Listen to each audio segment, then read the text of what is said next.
Innal hamdalillah nahmaduhu wa nasta'inuhu wa nastaghfiruh wa na'udzu billahi min shururi anfusina wa sayyiati a'malina.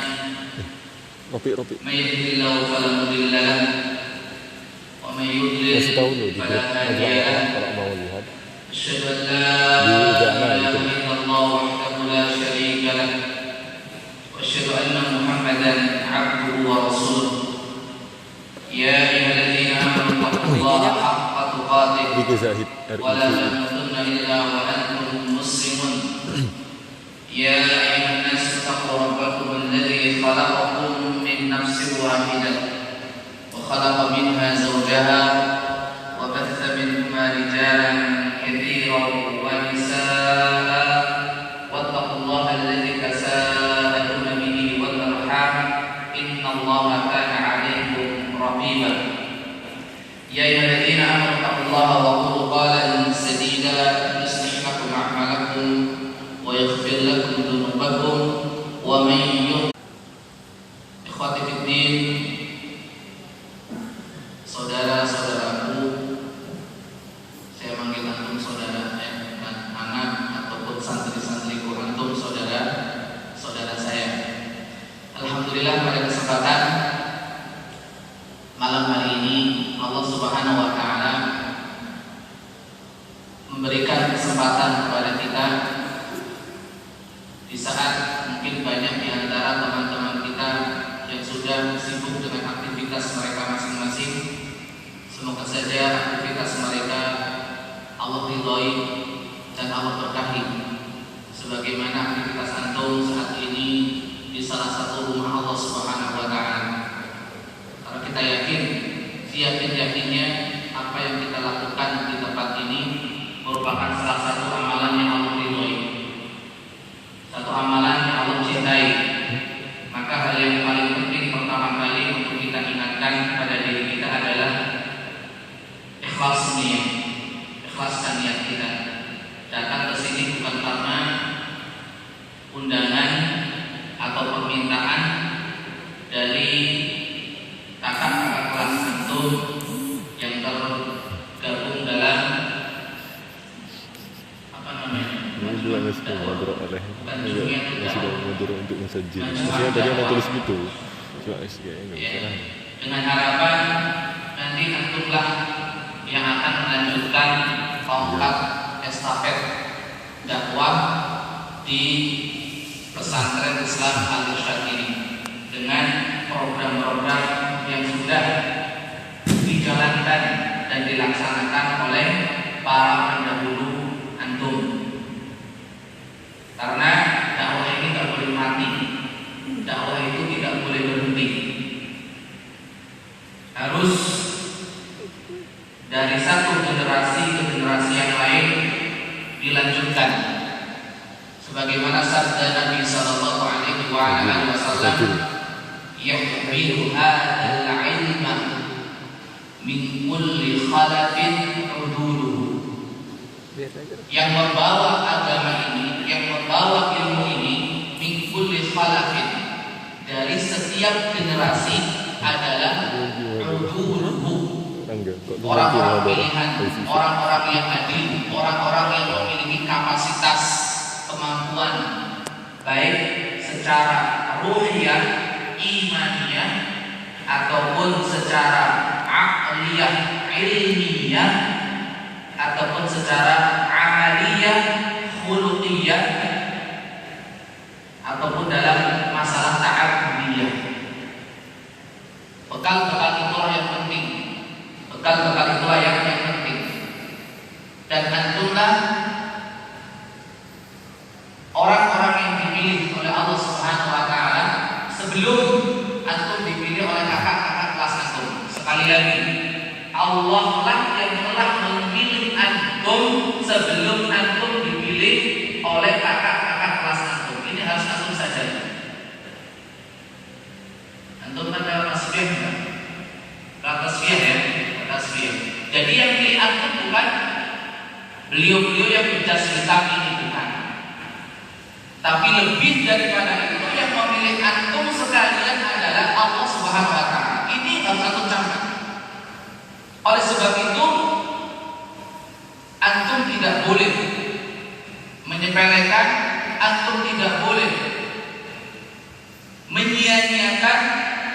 kesempatan yang telah Allah berikan ini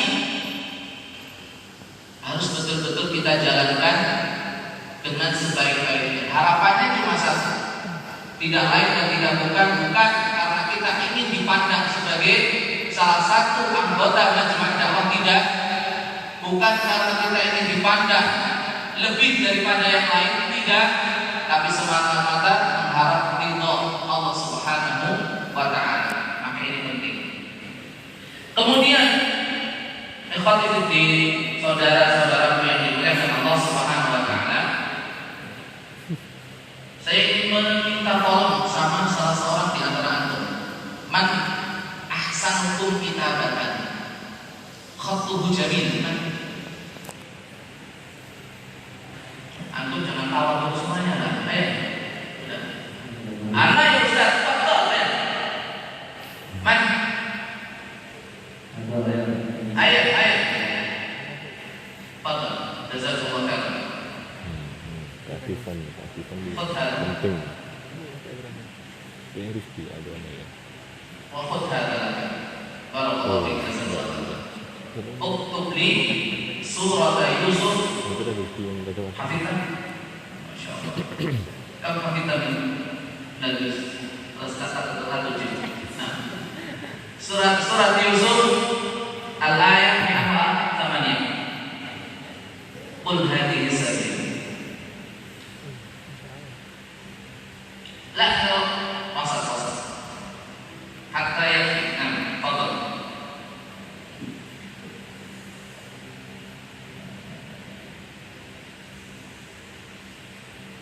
Masya Allah.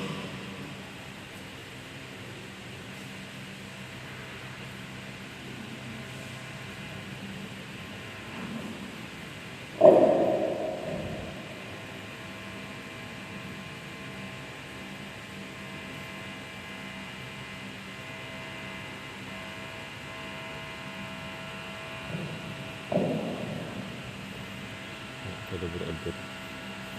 Terus.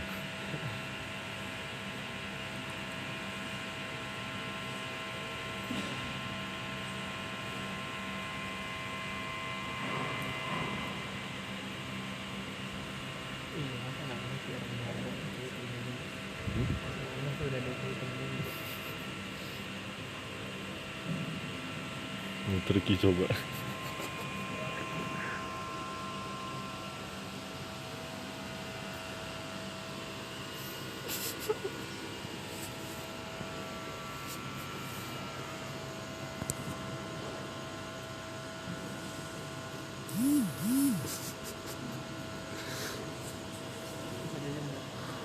Sudah begitu.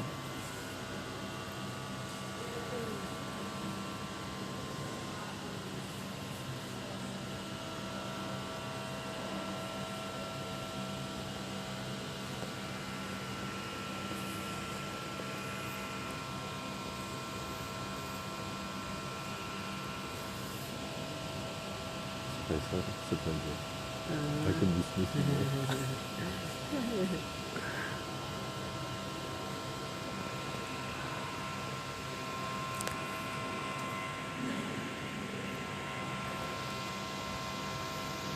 Barakallahu fiik, jazakumullah khairan. Masukkan Ilyas.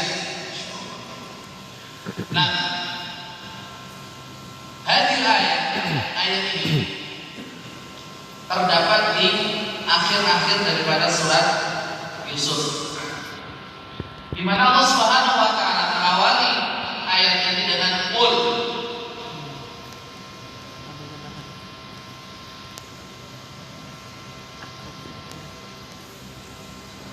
Sebagian ahli tafsir rahimahumullah jami'an, mereka menyatakan bahwa ayat-ayat yang diawali dengan kata qul adalah bukan ayat sembarangan, dan kita meyakini semua ayat di dalam Al-Quran bukan suatu hal yang sia-sia. Semuanya bermakna, semuanya istimewa. Akan tetapi ini memiliki keistimewaan lebih. Ketika kita mendapatkan sebuah ayat yang diawali dengan kata qul, itu menunjukkan bahwa kandungan ayat tersebut adalah suatu hal yang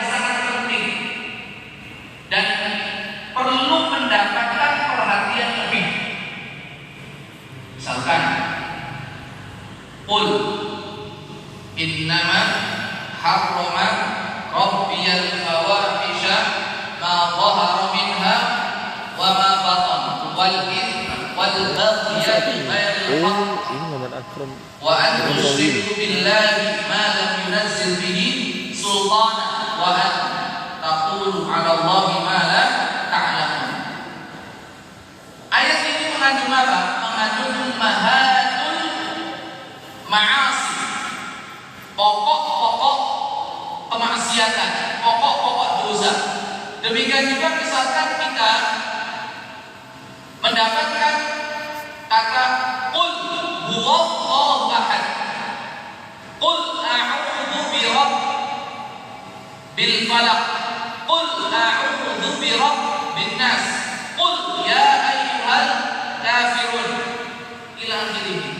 Ayat-ayat yang diawali dengan kata qul merupakan ayat-ayat yang istimewa dan semua isi Al-Quran istimewa. Tapi ayat yang diawali dengan qul itu memiliki keistimewaan lebih. Kenapa demikian? Ayat ini mengandung dasar-dasar dakwah yang merupakan satu dari 4 pilar. Satu dari 4 pilar kunci keselamatan seorang hamba dari kerugian yang nyata. Illal ladzina amanu wa 'amilus shalihat wa tawassaw bil haqq wa tawassaw bis sabr. Satu dari 4 pilar, 4 bagian yang penting yang merupakan bagian dari ajaran Islam. Demikian juga kata qul di sini menunjukkan bahwasanya dakwah itu bersifat umum. Karena Allah Subhanahu wa taala memerintahkan kepada Rasulnya, katakanlah wahai Muhammad kepada seluruh umat manusia, kepada dunia, kepada siapa saja, tidak teruntukkan khusus bagi orang Arab saja, bagi orang Islam saja, semua manusia. Katakan wahai Muhammad kepada mereka. Ini menunjukkan bahwasanya dakwah Islamiyah dakwah yang umum atau dikatakan alamiyatu ad-dakwah. Dakwah yang bersifat umum. Karena Rasul kita Muhammad sallallahu alaihi wasallam juga diutus oleh Allah Subhanahu wa taala untuk seluruh umat manusia. Tidak membedakan warna kulit ataupun bahasa. Tidak membedakan suku ataupun bangsa.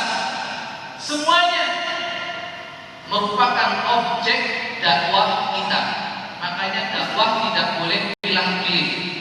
Dakwah itu tidak boleh pilih-pilih. Nabi SAW mempraktekannya. Beliau mendakwai para sahabat, mendakwai orang-orang munafik, mendakwai orang-orang Yahudi, mendakwai orang-orang Nasrani, mendakwai orang-orang kafir Quraisy, mendakwai orang Arab, orang Persia, orang Romawi, orang Habasyi. Dan ini harus kita tanamkan pada diri kita, bahwasanya dakwah kita itu alamiah, dakwah yang bersifat umum, bukan dakwah yang bersifat eksklusif. Ketika dakwah sudah mulai eksklusif, maka itu tanda bahwasanya apa yang didakwahkan itu sesuatu yang tidak benar.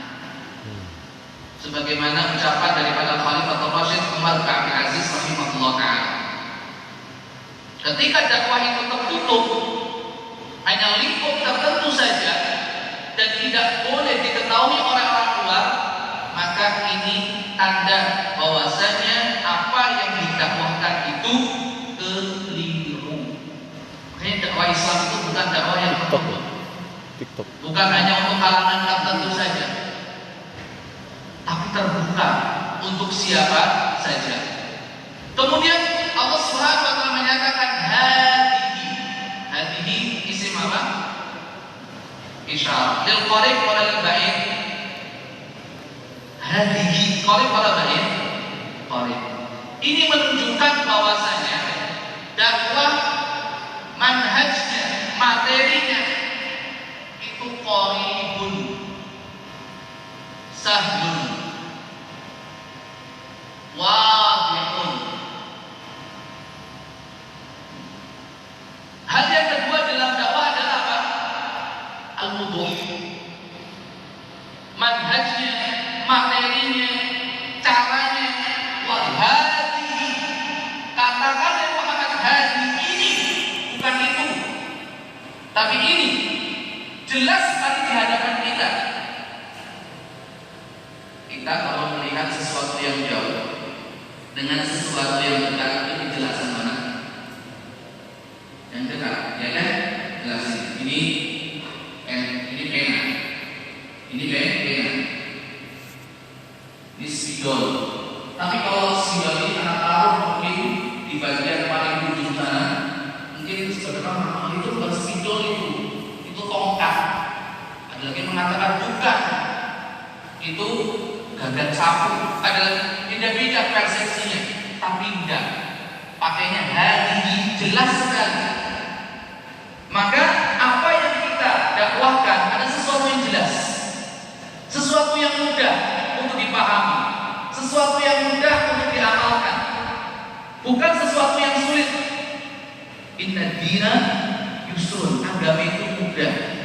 Oleh karena itu Nabi SAW ketika mengutus Abu Musa al-Ash'ari dan juga Mu'adz bin Jabal radhiyallahu anhu ke Yaman, pesan beliau adalah yassira wala tu'assira wa basyira wala tunaffira. Yassira, mudahkan, jangan kalian persulit. Wa basyira wala tunaffira, berikan kabar gembira, jangan membuat orang lari dari agama. Dakwah itu jelas. Dakwah itu jelas. Kemudian Allah Subhanahu wa taala menyatakan sabili. Sabili. Ada dua hal di sini. Yang pertama adalah Allah Subhanahu wa taala menggunakan kata sabil. Ini mufrad. Kemudian yang kedua idhofah. Idhofah. Sabil, jalanku. Ini menunjukkan bahwasanya jalan dakwah itu satu.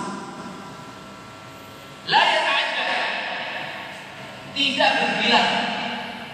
Sama dengan apa yang Allah Subhanahu wa taala firmankan, wa anna hadza sirati mustaqiman fattabi'uhu.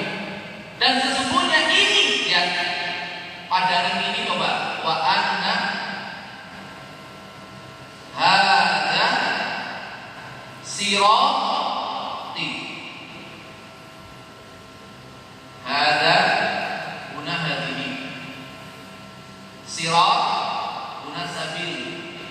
Idhofah sama yang mutakallim. Wa anna hadza sirati, jalan. Bahwasanya jalan dakwah itu satu. Dari zaman Nabi Nuh alaihi salatu wassalam sampai Nabi terakhir, Nabi kita Muhammad alaihi salatu wassalam, satu.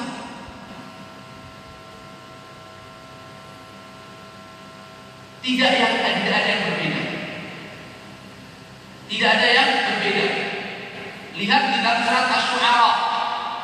Semua dakwah para nabi dan utusan alaihi salatu wassalam satu.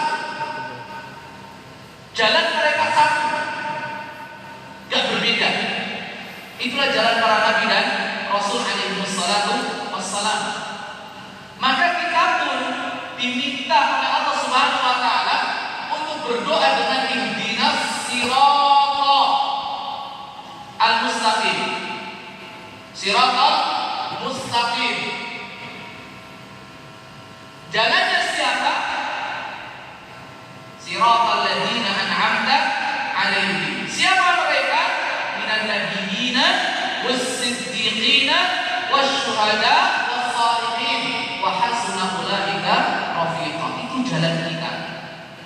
kita nggak boleh terpengaruh dengan jalan-jalan yang lain. Kita nggak boleh terpengaruh dengan metode-metode atau manhaj-manhaj dakwah yang lain. Kita sudah harus yakin bahwasanya siapapun yang mengambil jalan selain jalannya para nabi dan utusan alaihi wassalatu wassalam di dalam berdakwah, maka itu jalan yang salah. Barang siapa yang mengambil jalan selain jalannya para nabi dan utusan alaihi wassalatu wassalam di dalam berdakwah, maka itu jalan yang salah. Karena sudah dikatakan sabil, satu tok jalan. Kemudian Allah Subhanahu wa taala mengidhofahkan kepada zatnya, sabili jalanku. Jalan yang kita pilih bukan jalan yang sesuai dengan hawa nafsu kita. Ya, kami juga memilih satu jalan, Ustaz. Ya, tapi lihat jalan siapa yang kalian pakai. Jalan siapa yang kalian tempuh.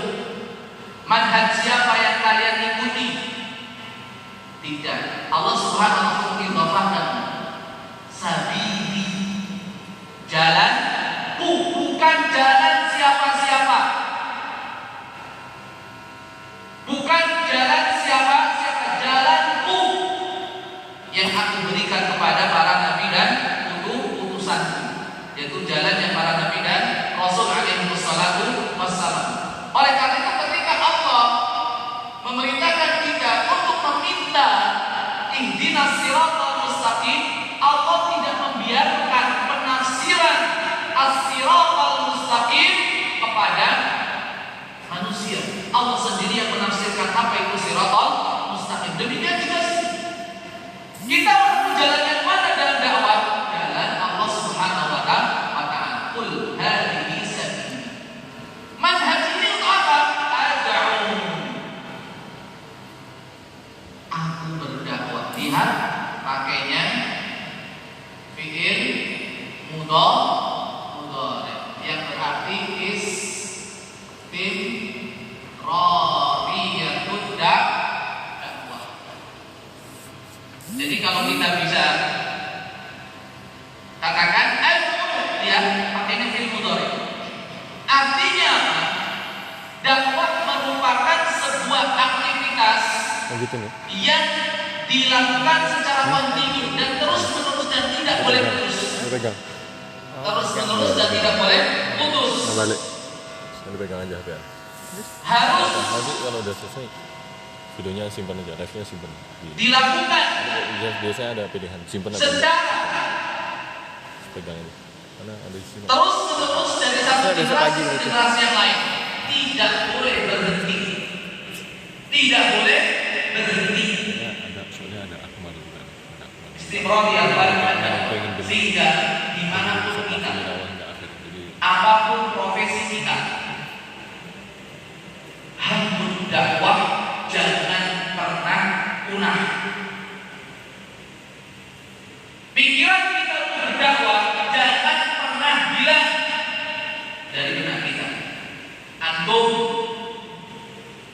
yang nanti misalkan jadi seorang dokter, jadilah seorang dokter tapi juga berdakwah. Antum yang telah menjadi seorang ekonom, bergelut di bidang ekonomi, jangan lupa berdakwah. Manfaatkan setiap kesempatan untuk memberikan kemanfaatan buat sesama. Karena dakwah tidak hanya terpaku di atas mimbar, tidak hanya terpaku duduk di atas kursi, duduk di atas kursi di belakang meja memberikan ceramah. Tidak. Dakwah itu maknanya luas. Maka manfaatkanlah sekecil apapun momen untuk memberikan kebaikan kepada sesama. Allah Subhanahu wa taala sudah memberikan contoh kepada kita siapa? Nabiullah Yusuf alaihi salatu wassalam. Nabi Yusuf alaihi salatu wassalam, di mana kita mengutip salah satu ayat dari surat tersebut. Meskipun beliau di penjara, di dalam penjara, ada dua temannya beliau manfaatkan kedekatan dengan kedua teman penjalanan ini untuk mendakwahi mereka kepada tauhid. Berdakwah meskipun beliau di penjara, tapi beliau berdakwah sebagaimana para ulama kita, Syekhul Islam Ibnu Taimiyah, Imam Ahmad bin Hanbal, dan juga yang lainnya rahimahullah jami'an. Meskipun dalam kondisi susah, ya, mungkin kalau kita kondisinya tidak memungkinkan, kita bisa melakukan itu dakwah. Dakwah itu tidak terpaku pada tempat, pada waktu, tidak. Dimanapun kita bisa memberikan kebaikan, memberikan nasihat, amar ma'ruf nahi munkar, maka berikan kepada mereka. Dan tidak mengenal usia. Antum pun yang masih kelas 1, kelas 2 bisa berdakwah. Paling tidak berdakwah kepada teman-teman antum. Berdakwah kepada teman-teman antum. Mereka yang mungkin malas-malasan sholat berjamaah, mereka yang malas-malasan baca Quran, mereka yang malas-malasan belajar, atau mereka yang suka melanggar peraturan, antum dakwah. Manfaatkan kesempatan sekecil apapun untuk memberikan kebaikan kepada sesama. Agar bahwasanya dakwah itu harus terus-menerus dilakukan, kapanpun dan di manapun. Kemudian ilallah. Ingat, kalau di sini kita katakan sabili, kita katakan rabbaniyatu al-manhaj. Manhajnya harus berdasarkan dari Allah Subhanahu wa taala. Kalau di sini ilallah, maka disebut sebagai rabbaniyatul hadaf. Ingat, ikhwan, kita berdakwah bukan untuk diri kita. Kita berdakwah bukan untuk kelompok kita. Kita berdakwah bukan untuk yayasan kita. Kita berdakwah bukan untuk lembaga di mana kita berafiliasi pada di dalamnya. Tidak, kita berdakwahnya kepada Allah. Berdakwahnya kepada Allah. Kalau kita berdakwah betul-betul kepada Allah Subhanahu wa taala, kita akan ringan. Hati kita akan plong. Meskipun yang menjawab dakwah kita itu gak banyak, gak jadi masalah. Karena kita mendakwah mereka kepada Allah, bukan untuk kita diri kita sendiri. Kenapa kita ingatkan ini? Tidak sedikit di antara orang yang terjun ke dunia dakwah merasa sedih ketika ternyata yang datang cuma 1-2 orang. Tapi giliran yang datang banyak, senang. Apalagi sekarang zaman media sosial, kalau followernya banyak, masya Allah, ya. Tapi kalau ternyata tidak ada yang apa itu, subscribe apa namanya ya, wah sedih. Dakwah bukan untuk mencari pengikut. Ingat, dakwah bukan untuk mencari pengikut. Dakwah bukan untuk mencari penggemar. Dakwah bukan untuk mencari fans. Tidak sama sekali. Tapi kita dakwah untuk Allah Subhanahu wa taala. Poin yang kedua, rabbaniyatul hadaf. Artinya apa? Masalahnya ikhlas. Ini penting sekali. Jangan sampai kita terjatuh ke dalam apa? Ke dalam hal yang tidak kita sadari tapi itu membahayakan diri kita. Jangan sampai kita mendidik, mendakwahi orang untuk mengkultuskan diri kita, untuk menjadi penggemar kita, untuk menjadi pengagum kita. Itu bahaya sekali. Itu bahaya sekali. Luruskannya, kita dakwah untuk Allah, bukan untuk siapa. Kemudian ala basiratin, ini modalnya. Dakwah harus dengan ilmu. Dakwah harus dengan ilmu. Ilmu yang harus dimiliki adalah yang pertama ilmu syar'i. Ini yang mutlak harus dimiliki.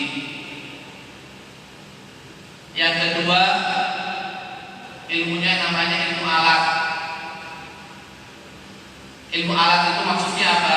Ilmu metode berdakwah, cara berdakwah. Kemudian yang ketiga, ilmu tentang al-muqatab. Ilmu tentang siapa? Tentang audiens kita itu siapa. Kita ketika berbicara atau berdakwah kepada anak kecil berbeda dengan ketika kita berdakwah kepada anak remaja. Remaja berbeda dengan orang dewasa.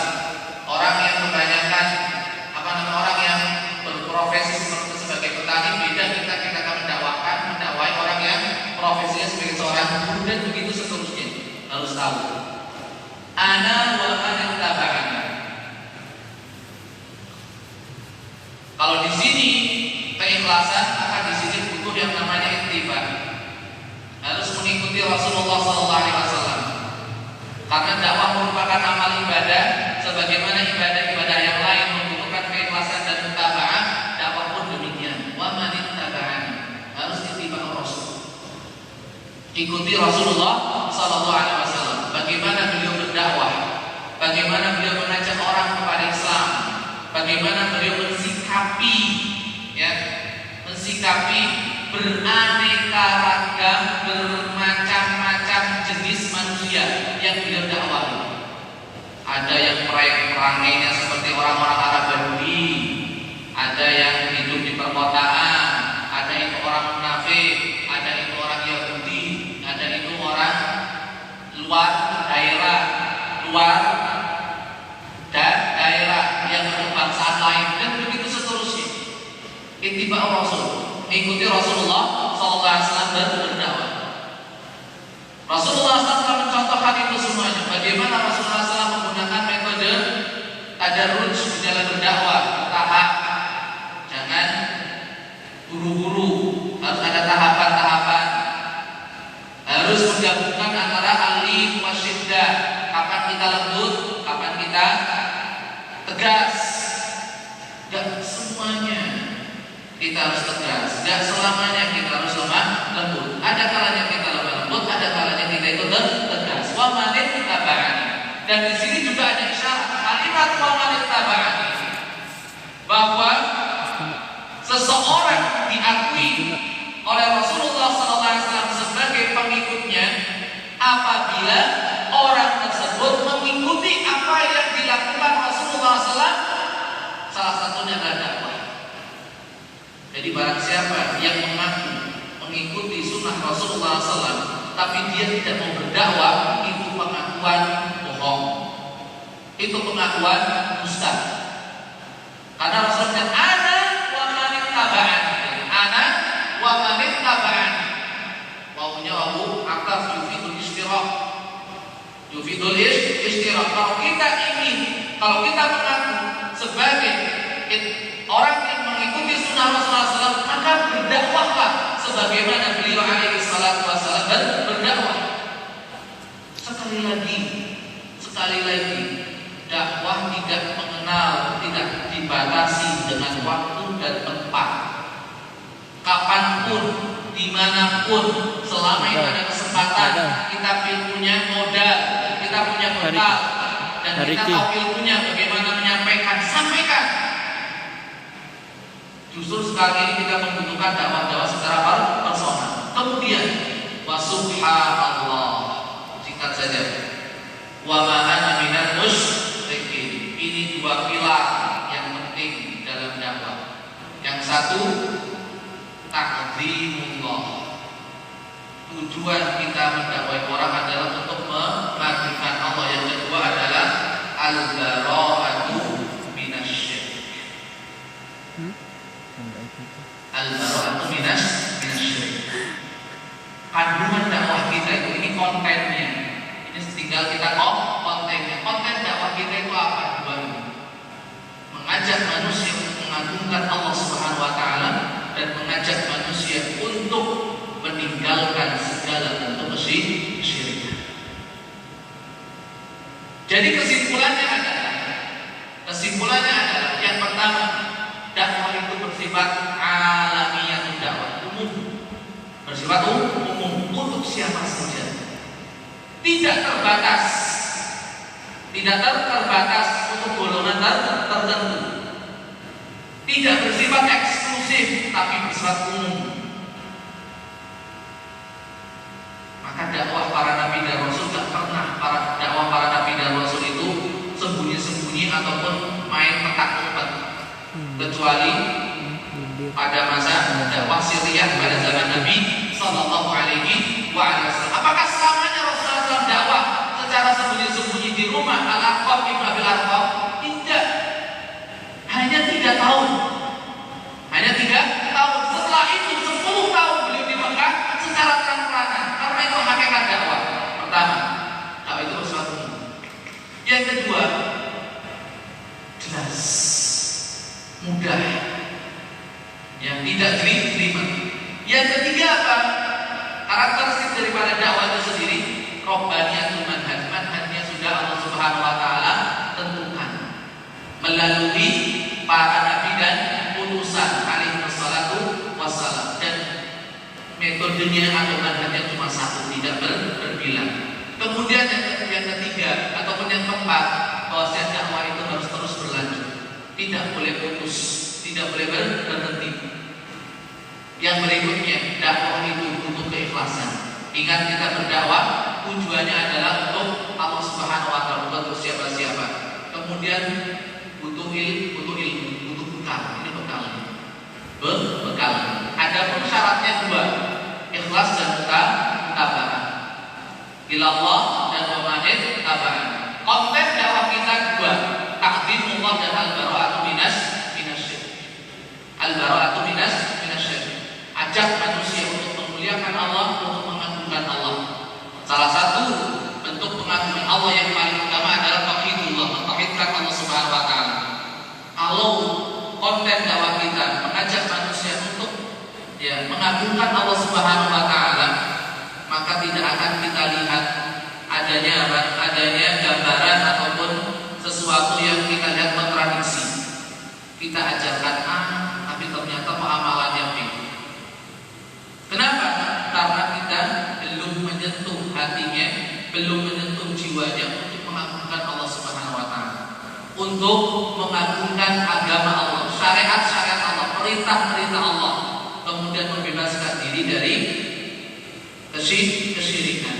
Lihatlah Nabi Musa dan Nabi Harun alaihi wassalam, ketika Allah Subhanahu wa taala perintahkan kepada beliau berdua mendatangi Firaun.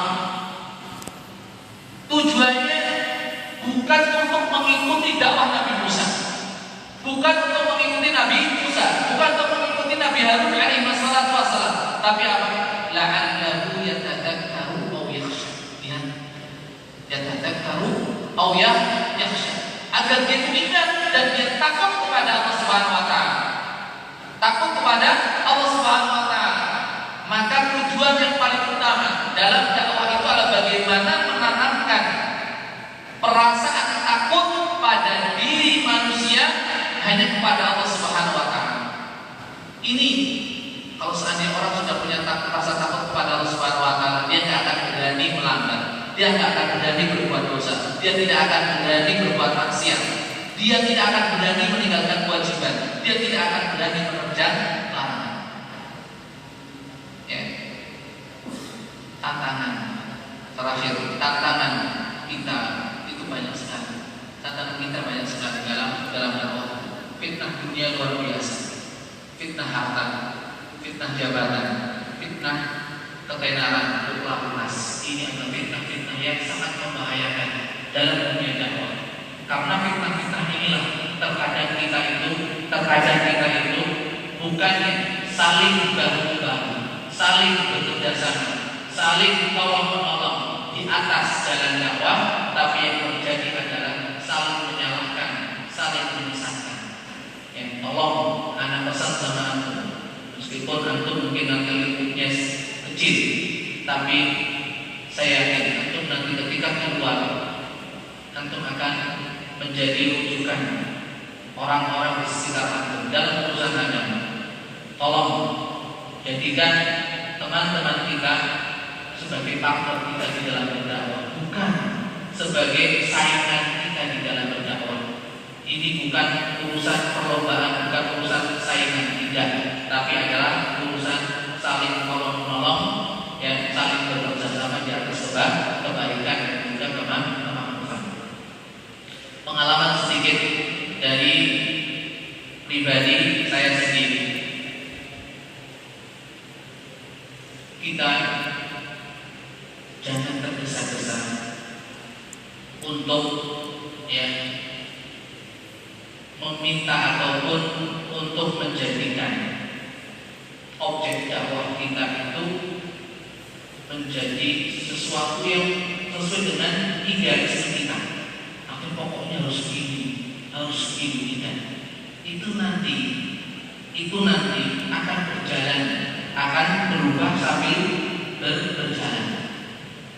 Di suatu tempat, ya, berkali-kali saya diingatkan, Ustaz, antum kok ya mau-maunya ngisi di tempat yang kayak begitu, ya, campur baur laki dan perempuan.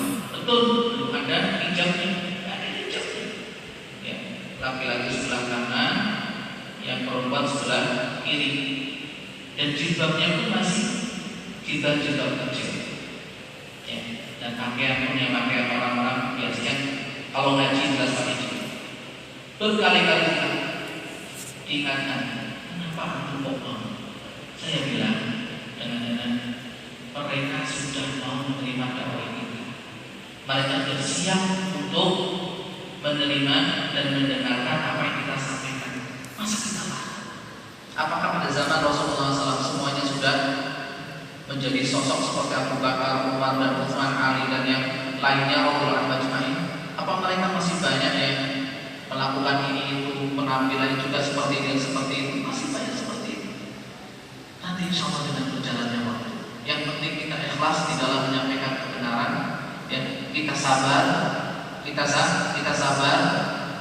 dan juga kita tidak berputus asa, dan jangan lupa doa kepada Allah Subhanahu wa taala.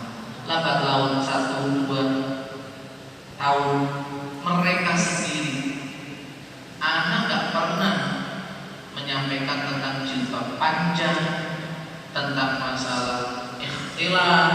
Mereka sendiri alhamdulillah ibu-ibunya pakai jilbab panjang, gak ada yang jilbabnya kecil, alhamdulillah. Dan mereka sendiri yang merasa risih, ya, pesantrennya kok gak enak ya, kalau kita belajar ngaji kok bapak-bapak ataupun yang ikhwan bilang kita pun yang mereka ya, gimana kalau seandainya pakai hijab? Mereka sendiri yakinlah, ya, hidayah itu di tangan Allah, bukan di tangan kita. Kita hanya bisa berusaha. Saya nggak pernah mengatakan ini dan itu. Mereka sendiri akhirnya mendapatkan hidayah dari Allah Subhanahu wa Ta'ala. Yakin, tanamkan pada diri mereka cinta akan ilmu dulu. Yang penting mereka senang ngaji, yang penting mereka mau ngaji. Itu merupakan jalan yang Gak ada yang nonton kok. utama. Itu memang kunci pertama buat mereka. Kalau mereka sudah senang ilmu, senang ngaji, akan dinikmati dengan ngaji, ya Allah akan memberikan hidayah kepada mereka. Dan kita tak boleh berputus asa. Dan jangan pernah, sekali lagi, kita itu meremehkan kemampuan. Kita punya kemampuan, yang penting kita punya keberanian untuk maju. Anak mulai dakwah, mengisi ceramah sejak kelas 1 aliyah. Waktu di musola kita membahas kitab tafsir, karena memang itu termasuk materi favorit saya sejak aliyah. Paling senang tafsir, ya. Jadi kelas 1 khutbah pertama kali kelas 2 saya sudah khutbah, ya, kelas 2 aliyah, karena kepepet. Waktu itu di sebuah masjid kita biasa rombongan sholat Jumat di masjid orang kampung kita sebelah oleh wisuda dakwah waktu itu. Wisuda dakwah, pokoknya 5 orang nyebar di sekitar kampung yang ada di asrama. Kebetulan khatib yang bertugas berhalangan dan baru ngasih tahu jam 12 kurang 5 menit. Bingung takmir. Alhamdulillah kita datang itu memang biasa datang lebih awal. Lebih awal. Habis pulang sekolah jam 11 kita pulang mandi ya, setengah 12 kita sudah berangkat. Sehingga kita dapat awal. Akhirnya takmir pun mengatakan, "Udah, coba di antara kalian kan dari mana? Iya, dari mana? Siapa deh di antara kalian semua?" Alhamdulillah ya, teman-teman antum udah pertama kali khutbah kelas 2 dan temanya tentang masalah fadilah takwa. Sudah yang paling mudah. Ya, wa may yattaqillah yaj'al lahu makhrajan wa yarzuqhu min haitsu la yahtasib wa may yattaqillah yaj'al lahu min amrihi yusra. Itu sudah dibahas. Pasal tentang takwa. Alhamdulillah. Ya. Artinya kita itu bisa. Yang penting kita berani. Kita berani. Kita punya modal. Kita punya modal keberanian dan juga ilmu. Maka dari itu rajin-rajinlah membaca. Rajin-rajinlah membaca. Rajin-rajinlah mentelaah. Ya. Jangan kita itu ngandalin khutbah tahunan ataupun materi yang sudah ada. Kita banyak membaca insyaallah. Tapi itu penting sekali buat kita semua. Kemudian yang terakhir ya, penolakan ya, ketidaksukaan dengan dakwah kita itu suatu hal yang wajar. Maka sikapilah dengan baik. Jangan terpancing emosi, jangan dibalas dengan kemarahan. Sudah, kita ngalah. Ya. Setelah itu apa? Kita datangi siapa sebetulnya yang menjadi penggeraknya. Kita datangi, kita silaturahim, ya, kita baikin, insyaallah lama-kelamaan mereka akan ada di sebuah tempat dakwah kita ditolak. Ya. Jamaah marah. Jadi kita katakan jangan marah. Siapa tahu penggeraknya. Akhirnya ketahuan simpulan. Datangi kita silaturahim, kita baikin. Alhamdulillah. Sekarang orang menjadi orang yang mendukung dakwah kita. Artinya apa? Tinggal menunggu waktu. Allah pasti akan membuka hidayah untuk mereka. Pada dasarnya mereka itu dalam hatinya mengakui bahwasanya apa yang kita ajarkan, apa yang kita katakan itu sebuah kebenaran. Yang kita selama kita berdakwah kepada Allah bukan untuk diri kita, bukan untuk muasabah kita, bukan untuk lembaga kita, bukan untuk yayasan kita. Allah pasti akan menolong. Intansurullaha yansurkum wa yutsabbit aqdamakum. Inilah mungkin beberapa poin-poin penting yang kita ambilkan dari surat Yusuf ayat 108. Semoga bermanfaat dan semoga Allah Subhanahu wa taala memberikan keberkahan dan juga keistiqomahan kepada antum sekalian dalam mengemban. Ini aman dalam mengemban tugas dakwah. Yang paling penting mungkin kakak-kakak kelas 1 banyak fokus untuk berdakwah di luar. Justru yang paling penting anak wasiatkan kepada diri saya pribadi dan juga antum sekalian. Justru yang paling penting adalah kita mendakwahi, kita mengingatkan, kita memberikan nasihat kepada teman-teman kita yang ada di sekeliling kita terlebih dahulu. Jadilah kita sebagai apa? Sebagai mafatih al-khair, mafatih asyar. Kita menjadi pintu-pintu kebaikan, kunci-kunci kebaikan, dan kita menjadi penutup segala pintu keburukan. Mereka banyak teman-teman kita yang perlu kita kawal, banyak saudara-saudara kita yang ada sekeliling kita yang perlu kita nasihat.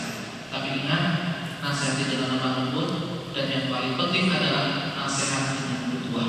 Nasihat dengan berbuah, berikan contoh yang benar.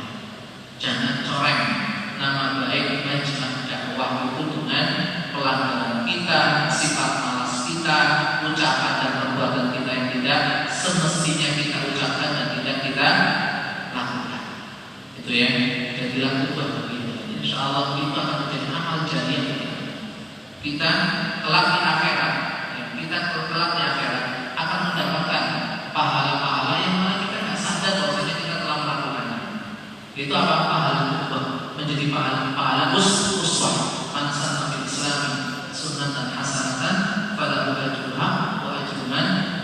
ladina min bainihim yanqusu min wujuhihim syai'. Itu yang paling penting.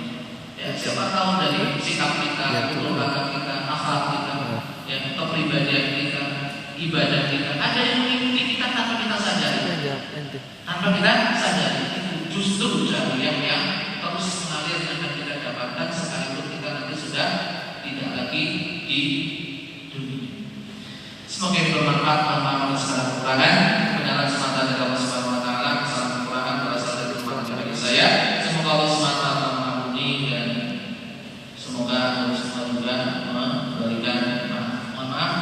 Saya dikasih waktu sampai jam 9, tapi ini sudah jam 9 lebih 12. Kalau seandainya disuruh lebih, soalnya jam 10 pun nggak apa-apa, tapi kasihan antum yang bisa terus masuklah. Nanti kalau memang ada hal yang perlu ditanyakan, hal-hal yang memang perlu dikonsultasikan, dikoordinasikan, anak insya Allah siap. Ya, misalkan ada masalah apa di lapangan, ada problem apa yang antum dapatkan ketika singgungan dengan teman-teman, anak insya Allah siap. Ya, siap untuk membantu antum, siap untuk mensupport antum, siap untuk dijadikan curhatan antum tentang apa antum mau. Tidak apa-apa. Yang penting tidak berkaitan dengan person dan person, karena nggak mau membahas tentang person dan person. Yang penting bersifat umum dan itulah demikian. Assalamualaikum warahmatullahi wabarakatuh. Wassalamualaikum warahmatullahi wabarakatuh.